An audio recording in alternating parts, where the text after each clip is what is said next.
Hi అండి, eggs stickers పెట్టండి, అద్భుతం జరుగుతుంది. హాయ్ అండి, నమస్తే, నేను Jhansi. Welcome to our channel, all in one channel. ఎలా ఉన్నారండి? అందరూ బాగున్నారా? నేనైతే చాలా బాగున్నాను.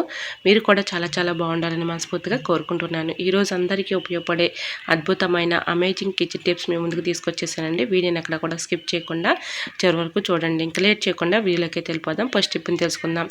మినపప్పు ఉంటుంది కదండి, పొట్టు మినపప్పు కానీ మినపగుళ్ళు కానీ ఇలా స్టోర్ చేసుకోండి. మినపగుళ్ళు కానీ పొట్టు మినపప్పు కానీ పాడైపోకుండా ఎక్కువ రోజులు పురుగు పట్టకుండా అలానే ఉంటుందండి. ముందుగా ఇలాగ పొట్టు మినపప్పు అయినా మినపగుళ్ళు అయినా ఈ విధంగా ఏదైనా ఒక డబ్బా లాంటిది మనం డబ్బాలో స్టోర్ చేసుకుంటూ ఉంటాం కదండి. ఒక డబ్బా తీసుకొని దానిలో ముందుగా రాళ్ళుప్పు కానీ అలానే సాల్ట్ కానీ ఒక స్పూన్ తీసేసుకొని అడుగున ఈ విధంగా సాల్ట్ కానీ రాళ్ళుప్పు కానీ ఒక స్పూన్ వరకు వేసుకోవాలి. తర్వాత పొట్టు మినపప్పు కానీ మినపగుళ్ళు కానీ మీకు ఏది అవైలబుల్గా ఉంటే అది ఈ విధంగా ఏదైనా స్టోర్ చేసుకోవచ్చండి. ఇలా కొద్దిగా సాల్ట్ కానీ రాళ్ళుప్పు కానీ వేసుకున్న తర్వాత ఇలాగా మినపప్పు మనం ఈ విధంగా స్టోర్ చేసుకొని మళ్ళీ పైన కూడా ఒక స్పూన్ వేసేసి మూత పెట్టుకొని స్టోర్ చేసుకున్నాం అనుకోండి, పురుగు రాకుండా పాడైపోకుండా ఎక్కువ రోజులు స్టోర్ ఉంటుంది. ట్రై చేయండి. మినపగుళ్ళు ఈ విధంగా మనం ఎంత స్టోర్ చేసుకున్నా ఒక్కోసారి పురుగు వచ్చేసి పాడైపోతూ ఉంటుంది కదండి. అలా లేకుండా ఉండాలంటే ఈ చిన్న టిప్ని ట్రై చేయండి. ఇలా సాల్ట్ మిక్సింగ్ చేసేసుకొని మినపప్పులో ఇలా పెట్టేసుకున్నా లేదంటే ఒక ఎల్లుల్లిపాయని ఈ విధంగా పెట్టేసుకున్నా కూడా చక్కగా మనకి పురుగు రాకుండా పాడైపోకుండా అలానే ఉంటుంది. సో యూజ్ అవుతుంది అనుకుంటే తప్పకుండా ట్రై చేయండి. మరొక యూస్ఫుల్ టిప్ తెలుసుకునే ముందు చిన్న రిక్వెస్ట్ అండి. ఫస్ట్ టైం మన ఛానల్ ఎవరైనా చూస్తుంటే ప్లీజ్ అండి ప్రీవియస్ వీడియో చూసి మీకు నచ్చితే ఛానల్ని సబ్స్క్రైబ్ చేసుకోండి. ఇంతవరకు మన ఛానల్ ఎంతగానో ఆదరించిన ప్రతి ఒక్కరికి కూడా చాలా చాలా థ్యాంక్స్ అండి. ఇలానే సపోర్ట్ చేయండి. మన ఛానల్ ఇంకా మంచి మంచి నోటిఫికేషన్ షేర్ చేస్తూ ఉంటాను. ఇంకా మీకు మంచి కర్రీ రెసిపీ అయితే మీకు షేర్ చేస్తున్నానండి. వీడియోని ఎక్కడ కూడా స్కిప్ చేయకుండా చివరి వరకు చూడండి. ఇలా స్టవ్ ఆన్ చేసుకొని కళాయి పెట్టుకుని 2 స్పూన్స్ ఆయిల్ వేసుకొని దానిలో ఒక 5-6 పచ్చిమిర్చి వేసేసుకొని శనగగుళ్ళు కూడా వేసుకొని ఒక 1/2 టీ స్పూన్ జీలకర్ర వేసుకొని బాగా వేయించేసుకొని పక్కన పెట్టుకోవాలి. దీనిలో దోసకాయలు 2 కట్ చేశానండి. గింజలన్నీ కూడా తీసేసాను. ఈ విధంగా తీసేసిన తర్వాత దోసకాయలు బాగా మగ్గిన తర్వాత ఒక టమాటా కూడా వేసుకొని దానిలో తగినంత చింతపండు 2 ఆనియన్స్ని ఈ విధంగా వేసేసుకొని ఇలా కట్ చేసుకొని అందులో వేసుకోవాలండి. ఇలా మగ్గేటప్పుడే ఒక 1/2 టీ స్పూను సాల్ట్ వేసేసుకొని బాగా మగ్గించుకోవాలి. ఇది చాలా టేస్టీగా ఉంటుందండి. చట్నీ అయితే చాలా బాగుంటుంది. దోసకాయ, శనగగుళ్ళు, పచ్చిమిర్చి, టమాటో చట్నీ అయితే ఒక్కసారి వేడివేడి అన్నంలో నెయ్యి వేసుకుని తింటే చాలా టేస్టీగా అయితే ఉంటుందండి.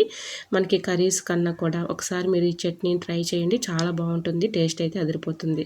ఇలా అయితే మొత్తం వేయించేసుకుని పక్కన పెట్టుకున్నాం కదండి. ఇప్పుడు చల్లారిన తర్వాత మిక్సీ జార్లో ఇలాగా ముందుగా శనగగుళ్ళు, పచ్చిమిర్చిలో ఇలాగా ఒక స్పూన్ వరకు సాల్ట్ వేసేసుకొని ఇలా మిక్సీ పట్టేసుకున్న తర్వాత దోసకాయ ముక్కలు కూడా ఇలా మగ్గబెట్టుకున్నాం కదండి. ఇలా ఈ ముక్కలు కూడా అందులో వేసేసుకొని మరీ మెత్తగా కాకుండా కొంచెం గరుగ్గా ఉండేటట్టు పట్టుకొని ముందుగా దోసకాయ ముక్కల్ని కొన్ని నేను పక్కన పెట్టేశానండి. దోసకాయ ముక్కలు మనకి ఇలా తిరగమాత పెట్టుకునేటప్పుడు ఇలా తగులుతూ ఉంటే చక్కగా చట్నీ చాలా బాగుంటుందండి. ఇలా పచ్చి దోసకాయ ముక్కల్ని పక్కన పెట్టేసుకొని ఇలా చట్నీ పట్టుకున్నాను.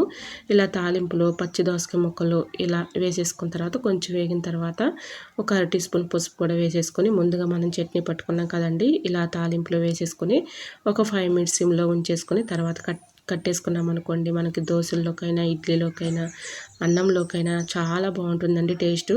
మనకి అప్పటికప్పుడు ఇంట్లో శనగగుళ్ళు లేకపోయినా చట్నీ ఈ విధంగా అప్పటికప్పుడు ప్రిపేర్ చేసుకుని ఇలా దోశల్లోకైనా ఇడ్లీకైనా అలానే మనం అన్నంలోకైనా చాలా చక్కగా ఉపయోగపడుతుంది. ఒకసారి మీరు ట్రై చేసి చూడండి. టేస్ట్ అయితే అదిరిపోతుంది. ఇంకా నెక్స్ట్ టిప్ని తెలుసుకుందామండి. వాటర్ బాటిల్స్ మనం యూజ్ చేసిన తర్వాత పడేస్తూ ఉంటాం కానీ చాలా చక్కగా యూజ్ చేసుకోవచ్చు. ఒక బాటిల్ని తీసుకొని వీడియోలో చూపించిన విధంగా సెజర్ పెట్టేలాగా బాటిల్ని కట్ చేసుకోవాలి. ఇలా కట్ చేసుకున్నటువంటి బాటిల్లో మీకు వీడియోలో చూపించిన విధంగా ఇలా కట్ చేసుకోవాలండి. చాలా చక్కగా వర్క్ అవుతుంది.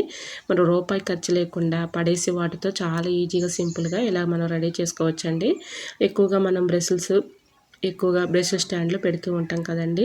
అది మనకి అవసరానికి లేనప్పుడు ఇలా చక్కగా బాటిల్ని అయితే యూజ్ చేసుకోవచ్చండి. నేను వీడియోలో చూపించిన విధంగా ఇలా కట్ చేసుకున్న తర్వాత దీనికి ఇలా ఒక హోల్ అయితే పెట్టుకోవాలి. ఇలా హోల్ పెట్టేసి ఎక్కడైనా మనం ఇలా బాత్రూమ్ దగ్గర ఒక మేకి ఇలా తగిలించేసామనుకోండి, చక్కగా దీనిలో బ్రషెస్ కానీ షాంపూ డబ్బాలు కానీ అలానే టంగ్ క్లీనర్స్ కానీ ఈ విధంగా చక్కగా దీనిలో పెట్టేసుకోవచ్చు. ఇలాగ మనకి బ్రషెస్ స్టాండ్ లాగా యూజ్ చేసుకోవచ్చండి.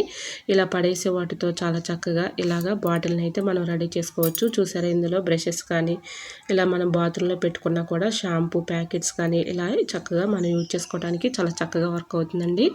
ఇది కూడా మనం కింద మన పై పార్ట్ని ఇలా కట్ చేసుకున్నాం కదండి, ఈ పార్ట్ని కూడా చక్కగా యూజ్ చేసుకోవచ్చు.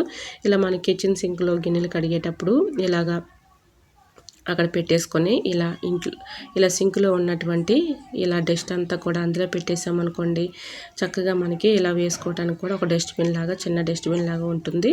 ఇందులో చక్కగా వేసుకోవడానికి కూడా చాలా చక్కగా యూజ్ అవుతుందండి. బాటిల్ క్యాప్ తీసేసి ఈ విధంగా పెట్టుకుంటే చక్కగా మనకి ఆ డస్ట్ అంతా కూడా దానిలో వేసుకోవచ్చు. ఇంకా నెక్స్ట్ టిప్ని తెలుసుకుందామండి. లాస్ట్ టిప్ ఇది ఎగ్స్ మనం ఇలా పెట్టుకుంటూ ఉంటాం కదండి, మనం ఓల్డ్వి ఉంటూ ఉంటాయి కదా ఎగ్స్, అలానే కొత్తవి తెచ్చుకున్నప్పుడు కొత్తవేవో పాతవేవో మనకి తెలియదు కదా. ఇలా పాత వాటికి ఇలా చక్కగా స్టిక్కర్స్ పెట్టేసామనుకోండి, పాతవి ముందుగా ఇలా పెట్టేసుకున్నామనుకోండి, మళ్ళీ యూజ్ చేసుకోవడానికి చాలా చక్కగా యూజ్ అవుతుంది. ఇలా పాతవేవో కొత్తవేవో గుడ్లు తెలుస్తుంది కాబట్టి ఇలా స్టిక్కర్స్ పెట్టేసామనుకోండి, గుర్తుండిపోతాయి. మనం కర్రీ చేసుకున్నా, మనం ఆమ్లెట్ వేసుకున్నా ఎటువంటి ఇబ్బంది అయితే ఉండదు. సో యూజ్ అవుతుంది అనుకుంటే ట్రై చేయండి. ఐ హోప్ ఈ టిప్స్ అన్నీ మీకు నచ్చాయి అనుకుంటున్నా. నచ్చితే మాత్రం ప్లీజ్ అండి వీడియో లైక్ చేసి మీ ఫ్రెండ్స్ అండ్ రిలేటివ్స్ షేర్ చేయండి. ఓకేనండి, మరికొన్ని టిప్స్తో మళ్ళీ మీ ముందుకు వచ్చేస్తాను. అంతవరకు బాయ్. అందరూ బాగుండాలి, అందులో నేను ఉండాలని ఆశిస్తూ నేను మీ Jhansi. Thanks for watching. Bye bye.